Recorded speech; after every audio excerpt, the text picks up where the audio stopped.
to report a crime. It's not a weapon. It's not Chinese food. Very careful. Let's not do that. Chief!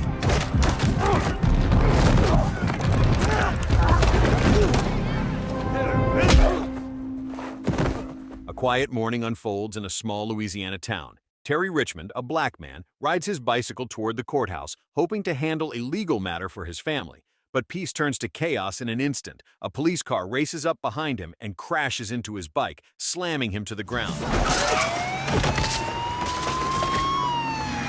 Seconds later, two officers rush out, guns drawn, treating him like a violent suspect. Terry stays calm. He knows he's innocent. But in this moment, truth doesn't matter. The officers ignore any explanation, cuff him on the spot, and tear through his belongings. Inside his bag, they find a stack of cash, clean, sealed, and organized. Without a word, they jump to conclusions, labeling it drug money. Terry explains the truth. The cash is his, saved legally, meant to post bail for his cousin. But the officers don't care. It's not a weapon. It's not Chinese food. He's got Ziggy at the vet. Hips are shot. You delivering it? Yes. Somebody else? No, for my cousin, but it's mine. I'm posting his bail. They take the money without filing charges, without asking questions. They tell him he'll need to prove it's his if he wants it back. A process designed not to serve justice, but to block it. Frustrated and empty-handed, Terry heads to the courthouse with only one thing left, a police-issued notice saying his money was seized legally. No arrest, no charges, just a piece of paper justifying everything that happened. Inside, he meets Elliot, a staff member from the bail office. Terry explains the situation. He just wants to post bail for his cousin, but the cash was taken without cause. Elliot listens, but he can't help. It's not his job to question the system. He returns to his work, and by the end of the day, walks out with no answers and nothing solved. Terry stays behind, alone, defeated, and stuck in a system that feels cold and distant. Then, something shifts. A different staff member named Summer notices him. She sees his frustration and decides to sit with him. Over coffee, she lays out the truth. What happened isn't a mistake. It's part of a real policy called civil asset forfeiture. The law allows police to take property without filing charges. No proof is needed, just suspicion. And worst of all, the burden falls on the victim. Terry must now prove the money is his. If he fails, the police keep it, forever. Summer makes it clear she can't undo what happened. The money is gone for now, and she has no power to get it back. But she offers something else: support. She promises to track Terry's cousin in the system, checking charges, location, and any updates from the court or prison. It's not much, but it's something. For Terry, the challenge is bigger. He has to start over, find new money to post bail. No shortcuts, no help from the system. But through it all, he begins to see Summer differently. She's not just polite, she cares. And when he learns she earned her law degree at just 18, it becomes clear. She's been through her own battles, and now she's using her knowledge to help people stuck in the same fight. Terry leaves the courthouse with no clear answers but a renewed focus. He knows the system won't fix this. He has to act. Quietly, he reaches out to an old friend, Mr. Liu, a Chinese restaurant owner who once helped him after the military. The trust is still there. Mr. Liu agrees to lend the money. It's not easy, but it's enough. Terry doesn't waste time. He takes the offer. He knows the clock is ticking. That night, Terry doesn't head back to town. He doesn't check into a motel or call for help. Instead, he walks away, into the woods, far from traffic, far from people. There, under the trees, he builds a small fire and cooks a simple meal. It's all he has, but it's enough. In that silence, he clears his mind and focuses. He knows where he needs to go next: the Selby Spring Police Department. By morning, Terry is ready. He steps into the station with no fear, carrying documents, a seizure notice, and the strength most would have lost. At the front desk, he meets Officer Jessica Sims. This time, someone actually listens. Terry lays it all out, how he was struck by a patrol car, cuffed without reason, and had his money taken without cause. Jessica is stunned. She doesn't ask for approval. She stands up right away and goes to find one of the officers named in his report, Steve. When Steve walks in, the room turns tense. Jessica confronts him head-on, pressing for answers about what happened. But Steve shows no guilt. He brushes off the claims and turns the blame around, accusing Terry of fabricating the story to smear the police. To him, it's all just a distraction from a man trying to dodge the spotlight. The argument heats up fast. Voices rise, the mood shifts, and control begins to slip. That's when Captain Sandy Byrne, the department head, steps in. His tone is firm, his presence commanding, and he tells everyone to stand down. But instead of staying neutral, Sandy takes a side, his officers. He insists Terry looked suspicious from the beginning.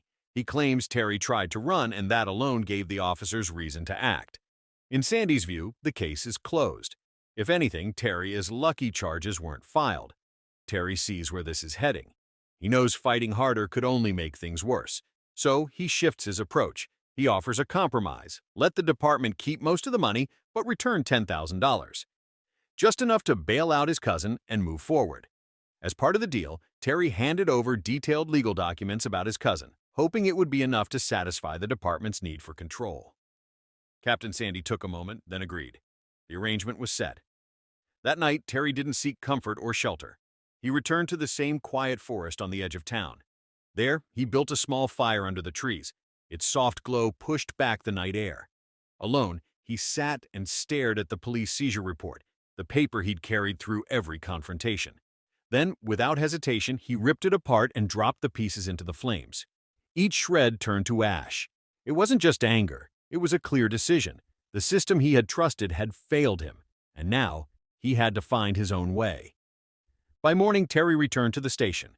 This was supposed to be the final step, the moment his cousin would walk free. He rode in with hope, but instead of good news, Captain Sandy delivered a blow. Calmly, he told Terry that his cousin had already been moved, put on a transport bus earlier that morning without warning. The deal meant nothing, and in that moment, Terry realized this wasn't just a setback. It was a warning.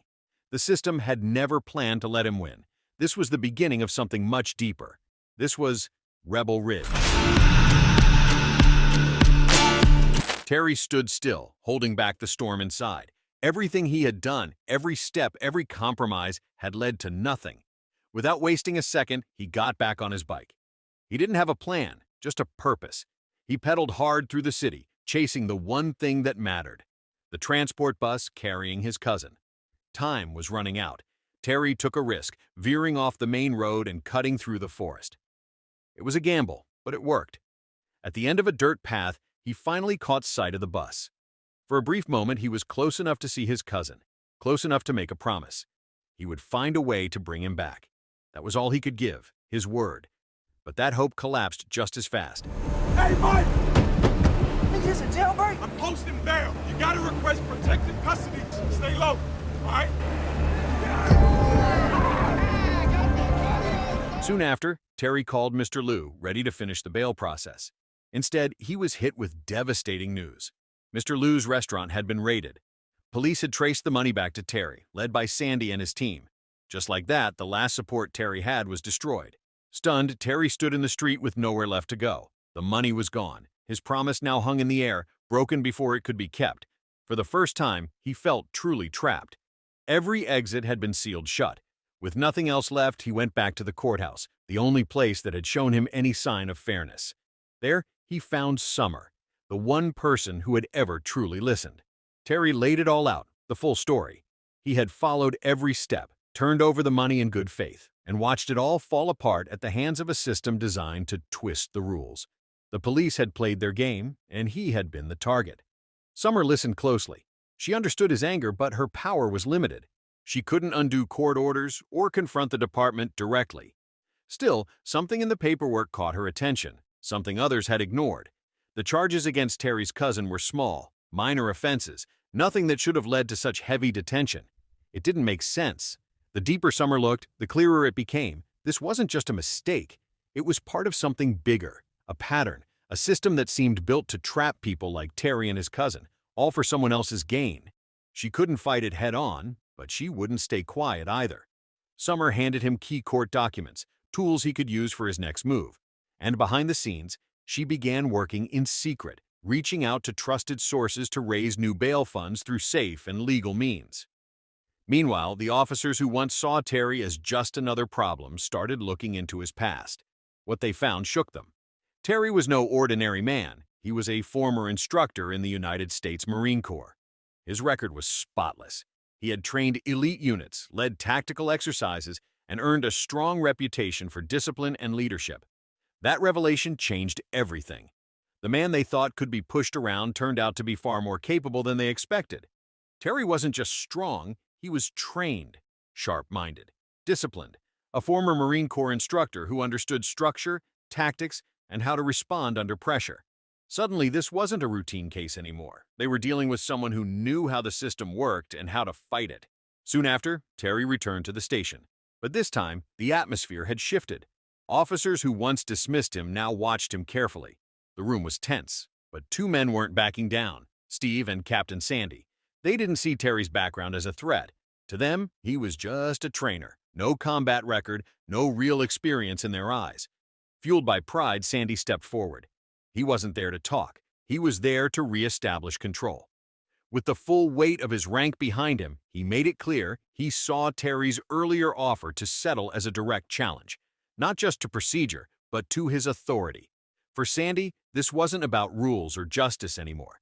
It was about pride. The issue had become personal. He had no intention of helping.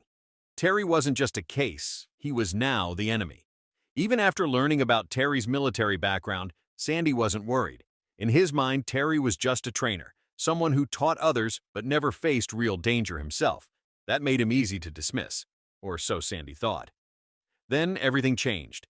As tension hit its breaking point, Terry made his move, not with anger, but with precision, calm, controlled, and exact. What followed caught everyone off guard. The argument turned physical. Right there in the police station courtyard, things exploded. Terry and Sandy clashed in full view of the department. What had been boiling beneath the surface finally erupted. Let's not do that. Hey! Officers nearby rushed in, their boots hitting the pavement, shouts cutting through the air as the fight escalated. In the panic, some officers reached for their weapons, unsure of what to do. But Terry stayed ahead of the chaos. With sharp reflexes, he acted fast, disarming one officer before any shots could be fired. In a bold shift of power, Terry took control. Surrounded by drawn weapons and high tension, he walked into the station with Captain Sandy in his grasp, turning the man's authority into his own leverage. He wasn't there to cause harm. He was there to demand the justice that had been denied for too long. Officers stood ready, weapons still aimed, but no one moved. They understood the risk. One mistake and everything could collapse. But Terry stayed calm, focused. He gave a clear order to Jessica, the one officer who had once listened. He told her to cuff Sandy and Steve, and after a brief pause, she did. She saw the truth now and chose to act. Terry then called for the evidence room to be opened. What was inside shocked everyone. It wasn't just seized cash or forgotten items, it was military-grade gear, metal cases, high-powered weapons, and equipment that had no place in a local department, none of it legal. Among the chaos, Terry found what he came for, the exact amount of money meant for his cousin's bail. He didn't take a cent more. His goal was clear, justice, not revenge. But outside, the danger still waited. Armed officers stood in position, watching every move. One wrong step, and it could all go up in flames. In response, Terry made a calculated move. He asked Jessica to help him leave without raising alarms. The plan was simple but risky. She would pretend to arrest him, cuff his hands, and walk him out like a routine transfer. It was the only way out without setting off chaos. The plan worked. Once they were far from headquarters, on a quiet back road, Jessica stopped the car. She unlocked the cuffs and gave Terry a nod, short, firm, and final. Then she let him go. Terry wasted no time. He was back on his bike, heading straight for the courthouse. His mind raced. Every step, every risk had been for this one purpose, to free his cousin. When he arrived, he got off slowly, breathing hard, not from the ride, but from the pressure building inside. He walked into the courthouse with steady steps, scanning the room. Then he saw her, Summer. She looked relieved but surprised. Terry looked worn, different. Without a word, he handed her the money he had fought so hard to reclaim. As the paperwork for his cousin's release moved forward, Terry waited in the courthouse lobby. His eyes stayed locked on the front desk, alert and ready. But behind the calm surface, something was building. Police vehicles pulled up outside. Officers poured in, moving quickly through multiple entrances. The courthouse, once a safe, neutral ground, was turning into a trap. Terry felt it immediately. The air shifted. Footsteps grew louder. He was surrounded, and there was no way out. To stop things from turning violent, he raised his hands high, showing he meant no harm. But the decision had already been made. A stun round hit him, non-lethal, but powerful enough to drop him where he stood. He hit the ground, motionless, not injured, but unable to move. Within seconds, officers swarmed in, cuffed him, and dragged him out. Later, Terry woke up in a dim warehouse far from the city. Medical gear was set up nearby. A police guard stood close. His head pounded. His limbs were heavy, but his mind stayed sharp. Once cleared by medics, he was led outside to a waiting vehicle. In the front seat sat Sandy. This time, his face wasn't aggressive, but it wasn't welcoming either. He gave one command. Terry was coming with him. They drove off, away from the warehouse. Sandy claimed they were headed to a hospital where Terry's cousin was receiving care. At first, it sounded like good news, but the longer they drove, the more it became clear this wasn't a rescue. It was something else, hidden behind the promise of help. With a cold and steady tone, Sandy laid it out. Everything Terry had seen in that warehouse, the weapons, gear, and seized property, was now official police inventory. It didn't matter how it got there or who it was taken from. The paperwork was done. On record, it was all legal. To Sandy, this wasn't corruption. It was just how the system worked. Those assets were used for internal gain, for quiet operations that never made it to public files. When they reached the hospital, the car slowed at the emergency entrance. For the first time since their conflict began, Sandy showed a shift in tone. He opened a compartment in the dashboard and handed Terry the full amount of money that had been taken from him. No conditions, no threats, just a quiet release. Then came the reason. Terry's cousin, the heart of this whole fight, had been attacked in custody. It happened just hours ago. The injuries were serious. He was now in critical condition. No one could say if it was a random act or something planned. But it changed everything. Sandy admitted the situation had gone too far. Too many risks, too much attention. He offered a truce. No more threats, no more pursuit, but on one condition. Terry had to leave the city and never return. As a final gesture, Sandy even offered a car to make his exit quick and quiet. Terry didn't speak right away. The pain, the anger, it was all still there.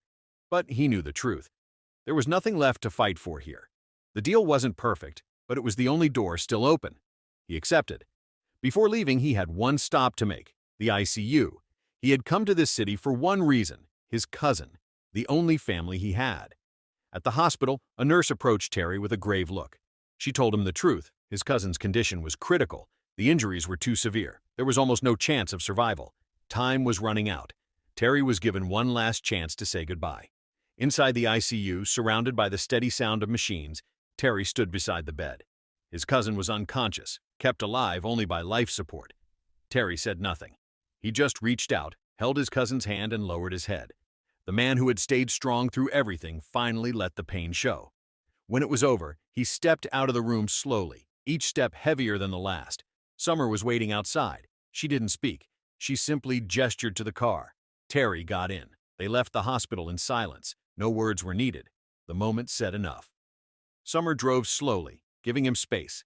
Between them, silence filled the car, a silence heavy with loss, but also closure. But peace didn't last. As they pulled away, Summer noticed something in the mirror. A car was behind them, then another. The pattern was clear. The distance never changed. Terry saw it too. They didn't need to speak. They knew what it meant. Despite Sandy's promise, the system hadn't let go. The truce was just words. Terry was still being followed. He was never really free. Inside the slow-moving car, the silence finally broke. Summer spoke carefully, sharing the thoughts she had kept to herself for too long. She didn't believe Terry's cousin was arrested by chance. The signs pointed to something deeper, something planned. She laid out her theory. This wasn't just a bad arrest, it was part of a larger operation, a hidden network involving parts of the police and the court system, masked behind official procedures. She believed that if the right evidence came to light, and if people like Terry kept pushing, then the truth could be brought forward. She urged him not to walk away. What he had suffered might be the start of a bigger fight that others needed. But Terry said nothing at first. He looked down, his face worn and distant. The fire that once drove him was gone. His cousin was dead, the last family he had. Everything he had done, every risk he took, had been for nothing. He turned to Summer, not with anger but with quiet certainty. It was over. He didn't want to fight anymore, not for revenge, not for justice. He just wanted to leave. When they finally reached the edge of the city, they stopped at a quiet roadside. Both stepped out. No final speeches, no emotional farewells, just silence. Two people who had faced the same storm, now standing on different paths. Before they went their separate ways, they exchanged a quiet thank you. Terry respected Summer's courage, for standing with him even when the system around her began to crack. Summer admired Terry's strength for pushing forward when every path had been blocked. He handed her a small slip of paper with a phone number. No promises, just a message. If she ever needed him, he would be there. Then they parted. Summer returned to the car and drove off. Terry continued on foot, walking the long road toward the final step of his deal. He arrived at a car dealership on the edge of town. With few words, he showed the police-issued document. The dealer nodded and handed him the keys to the vehicle promised by Sandy. That night, Summer woke suddenly. An intruder had broken in and injected her with something. Her body went numb. Fading fast, she managed to reach Terry, sending a desperate call for help. He rushed to her home, searching until he found her, alive but barely holding on. Terry tried to take her to the hospital, but she refused. She revealed the truth. She was under strict watch because of her history with addiction. If any drugs were found in her system, she could lose custody of her child. Her ex-husband had money, stability, and the court's favor. She had been fighting quietly to keep her child, and she swore she wouldn't lose. Not like this. In that moment, Summer opened up. She spoke about her past, how her husband had left her and taken their child, accusing her of being unfit to parent. Terry offered to help, but she quietly turned it down. What she needed most wasn't rescue, it was someone who listened without judgment. The next morning, she returned to the courthouse. On the surface, it looked like any other workday. Papers to file, forms to sign, and her usual seat waiting. But something was different. Before Summer could begin, she was called into the administrative office. It was for a routine drug screening, a standard procedure for all employees. For most, it was nothing. For Summer, it felt like the end. She tried to explain. She told them what had happened the night before. She pleaded for understanding. But the policy was clear. No exceptions, no delays. She handed over the sample, her hands shaking. Deep down, she knew what the result would mean. Hours later, it was confirmed. The drug that had been forced into her, something she never asked for, had now destroyed the one thing she had fought hardest to protect. A positive test would almost certainly end her fight for custody. Moments later, Summer sat in silence at her desk, staring into nothing. She had done everything right. She told the truth. She helped others. She stayed loyal to a system she believed in. And now, that same system had turned its back on her. As Terry prepared to leave the city, something kept him from going. It wasn't a task left unfinished. It was a person, Summer. The thought of her facing the fallout alone shifted his plan. He turned the car around. He wasn't done yet. But on the quiet outskirts of town, something unexpected happened. Ahead, a lone figure stood by the roadside. Terry recognized him immediately. It was Steve. Steve stepped into the road and signaled for him to stop. Terry complied. He wasn't there to start trouble, but he never got the chance to speak. Steve approached with the same arrogance as before. He ridiculed Terry, calling his return a mistake. In his eyes, the deal Terry had with Sandy was now void. He saw Terry as finished, isolated, without backup, and easy to control. Then, without warning, Steve attacked.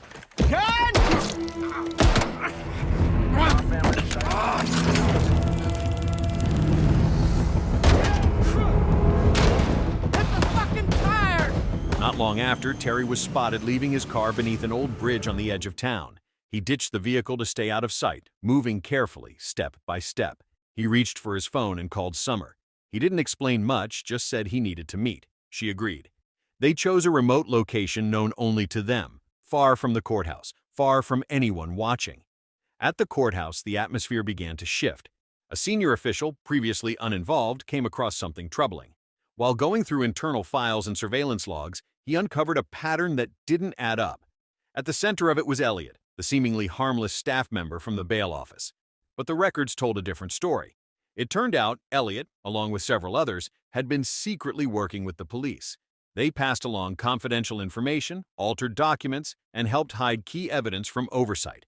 What looked like routine paperwork was now part of a much larger cover-up. Meanwhile, Summer arrived at Mr. Liu's restaurant.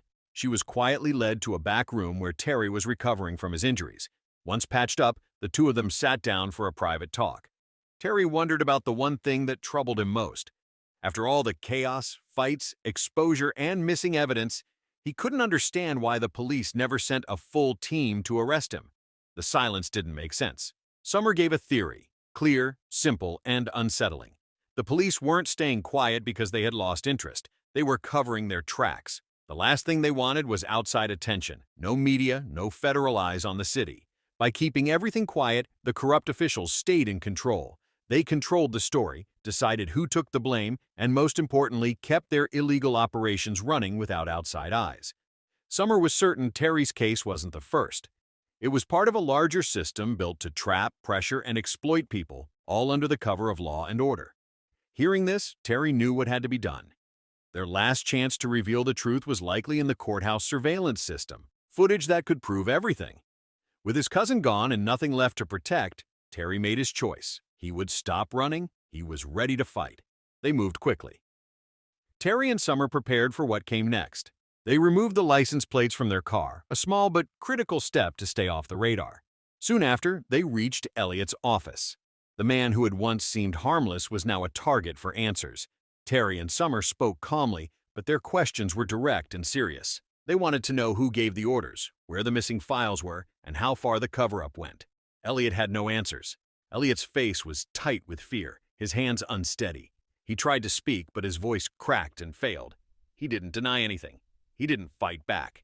All he could do was beg them to stop digging, afraid of what might come next. Before walking away, Summer said a few final words about family, about children.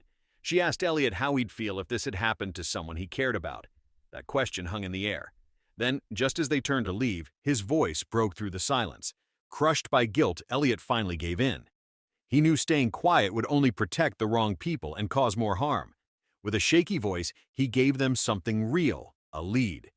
He pointed them to a hidden storage site just outside the courthouse. It was a location never included in official records, used to stash documents and evidence meant to stay buried. According to him, it held files and footage that could expose officers involved in serious misconduct. He didn't give names, but his instructions were clear. He even handed over access details, knowing this was his one chance to make it right after years of staying silent. Terry didn't hesitate. Time was critical. Following Elliot's directions, he headed straight to the storage site, a house owned by a district attorney who had never appeared tied to the case until now. Terry didn't show up angry. He showed up focused, serious, and ready for answers. And when he asked, the district attorney didn't avoid it. In a quiet but charged exchange, the district attorney finally spoke the truth. He admitted he'd known about the corruption inside the city's law enforcement for a long time. But he hadn't stayed silent out of fear. He did it to protect Summer, knowing she could be the next target if he challenged the wrong people. With a heavy heart, he also expressed regret for not stepping in sooner, especially after learning about the death of Terry's cousin. Then he shared something darker. Years ago, a local bishop had tried to expose the same abuse of power, illegal seizures, intimidation, and threats against civilians. But his effort never reached the courts. He was found dead, under circumstances still marked as unclear. At the time, Selby Spring was falling apart financially. The city's police force had lost credibility and funding. Branded as unreliable, they were left with few options. That's when the manipulation began. To survive, they turned to illegal income, just as Terry had seen.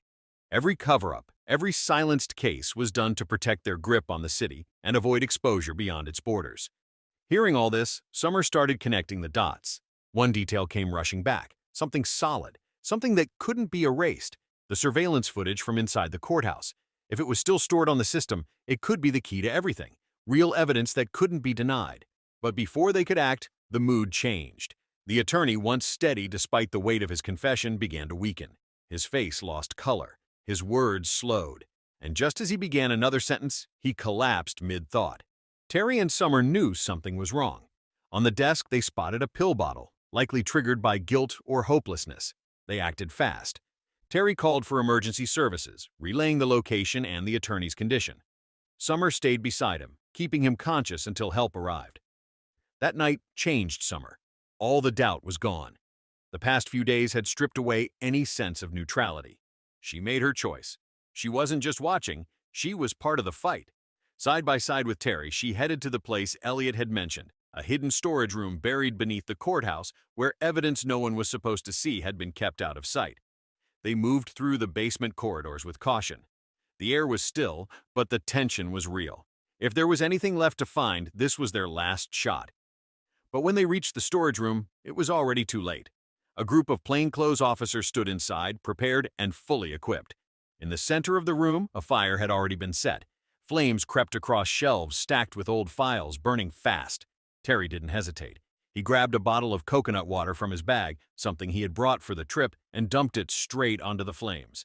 The fire hissed and died, leaving behind scorched shelves but still intact records. With the fire out, Terry and Summer got to work. They searched every corner for the hard drive that could prove police misconduct. The main drive was damaged, but Summer spotted something else, an SD card still intact. It held CCTV footage, including key recordings tied to the suspicious death of Terry's cousin. They left the building the same way they came in, careful and fast.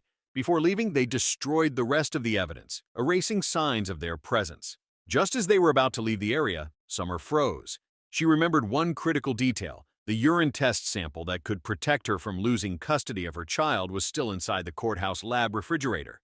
Without it, everything she had fought for would be gone. Time was running out. Despite Terry's concern, Summer made the call. She would go alone. She ran through the courthouse's quiet, shadowed halls, knowing every second counted. At the lab, she found the refrigerator. Her hands trembled as she opened it. Inside, the samples were neatly labeled, and hers was there. She reached for it. Then everything stopped. Officers flooded the doorway without warning. There was no time to speak, no chance to move. Summer was surrounded. In seconds, she was restrained and pulled from the lab. Outside, a police car was already waiting. The trap had closed. From a distance, Terry saw everything unfold, and he didn't hesitate. In one swift move, he slammed his car into the police vehicle driven by Officer McGill, leaving the man stunned and unable to respond.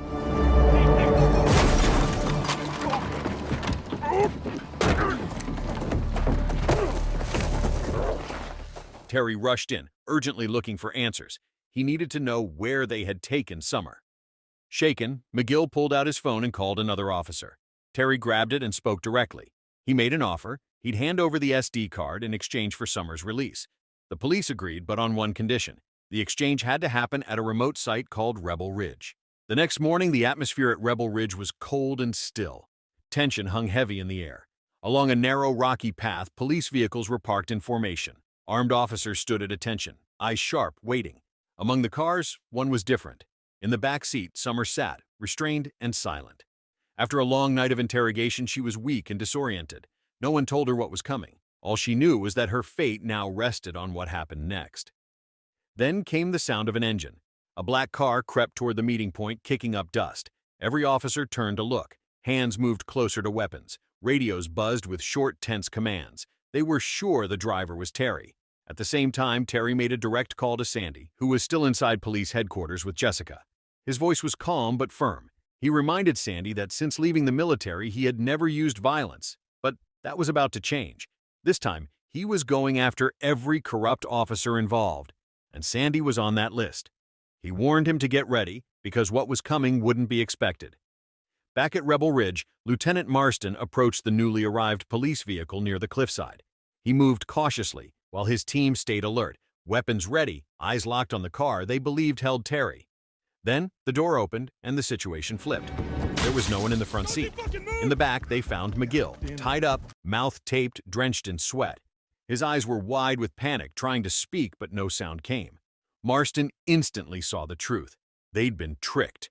He shouted for every unit to pull back and return to headquarters. He knew where Terry really was, and he was right. At that moment, Terry had already driven straight through the police station wall, forcing his way inside. In the evidence room, Sandy walked in only to be met by Terry, waiting and ready. The confrontation was immediate. Afterward, Terry found Jessica, the one officer who had shown Summer support. He handed her the SD card with the proof they needed and gave her a mission: rescue Summer from the police transport before it was too late. As the other officers raced back to headquarters, Terry had already seized control. Inside the main evidence vault, he stood surrounded by stacks of seized cash, money long used to fuel corruption and control. Over the emergency broadcast system, he delivered a message that couldn't be ignored. If Summer wasn't released immediately and without conditions, he would burn every dollar in the room. For the corrupt department, that money meant more than justice, more than lives. While waiting, Terry prepared for what he knew was coming. He accessed the station's emergency weapons cache, arming himself not to attack, but to defend. He understood that when the others arrived, they wouldn't be coming to talk. What he didn't see coming was betrayal from inside. Jessica, the officer who once stood by him, entered the room. This time, she wasn't an ally. She raised her weapon, steady and silent. Her expression was hard, her voice cold. She ordered him to drop everything. Terry had no choice. He raised his hands. She led him out of the vault, gun trained on him. His steps were slow, not out of fear, but from the weight of betrayal. Outside the station, Jessica handed over the SD card, Terry's last and most important piece of evidence, to Steve, who had just arrived with his unit. Steve took it without a word, calm on the surface, but the look on his face said everything. Without hesitation, he dropped the card to the ground and crushed it under his boot. In 1 second, the only proof of the department's crimes was gone.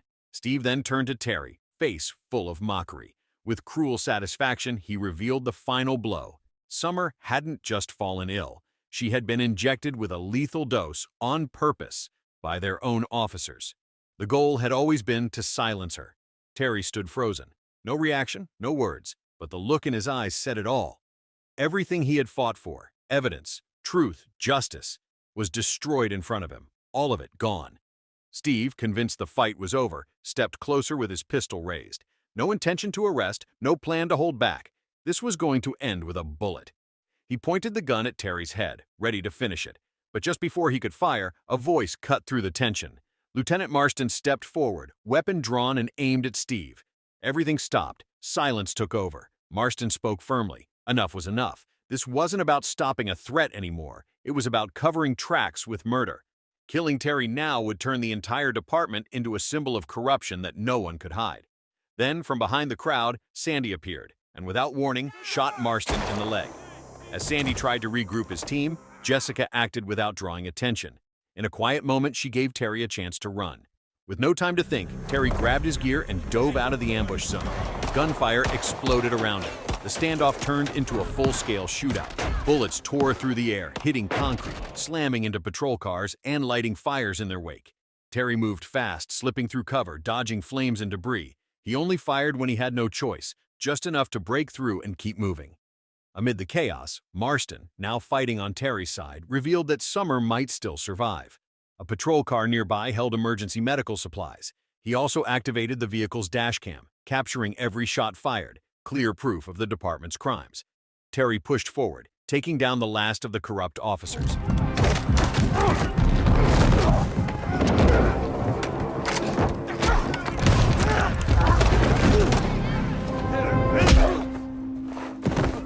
He reached Summer just in time, also recording video of Sandy aiming a weapon at him. It was all the proof they needed. After the fight, Terry returned to a nearby vehicle he had hidden earlier. Inside, Marston sat wounded, barely holding on. Summer was unconscious in the back seat, her breathing shallow. Time was running out. Terry ripped open the medical kit and asked Marston if there was anything that could help. Struggling to stay conscious, Marston gave him the name of a drug and explained how to use it. Terry worked fast, preparing the right dose and giving the injection. Seconds passed. Then Summer stirred. Her eyes opened slowly. She was dazed but alive. Terry said nothing. He just watched, relieved that she had survived. Once he was sure she was stable, Terry turned to Marston. He didn't accuse or demand. He simply gave him a choice: join them or stay behind. Back at headquarters, Sandy didn't waste a second. The moment he learned Terry had escaped with Summer and Marston, he launched a full-scale manhunt. He knew what was at stake. If any of the video evidence surfaced, it wouldn't just end his career, it would destroy the entire operation he had built and protected for years. Meanwhile, on a deserted highway, Terry struggled to keep the car under control. One of the tires had taken a hit during the firefight and was quickly losing air. The steering grew heavier with every mile. Then came the sirens. Police units were closing in fast. They weren't just chasing, they were boxing them in or up ahead, a blockade waited. Armored vehicles and armed officers lined the road. The trap was set. Inside the car, Terry, Summer, and Marston understood. There was no way back, no safe place to stop. The choice was made without a word. They had to break through. Despite the damaged tire, Terry pushed the car forward straight into the center of the barricade. They hit hard, forcing their way through, but the chaos only grew.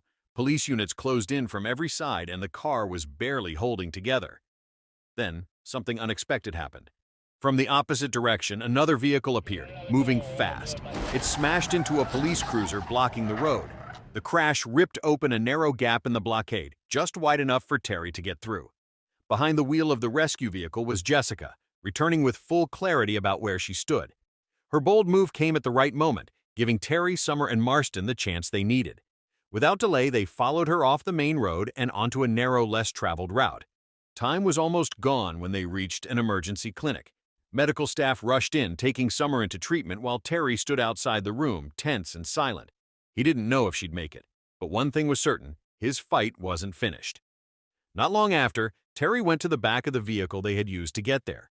He opened a hidden compartment in the trunk and pulled out the one item that had sparked everything: the evidence. It was a digital file, full of confessions, surveillance video, and hard proof, enough to destroy Sandy and everyone connected to the network of corruption in the department. Then, the story come to a close. So, the moral of the story is, if you're carrying legal bail money, never organize it, just stuff it in a greasy fast food bag, because the moment it looks clean and counted, the cops assume you're running a cartel.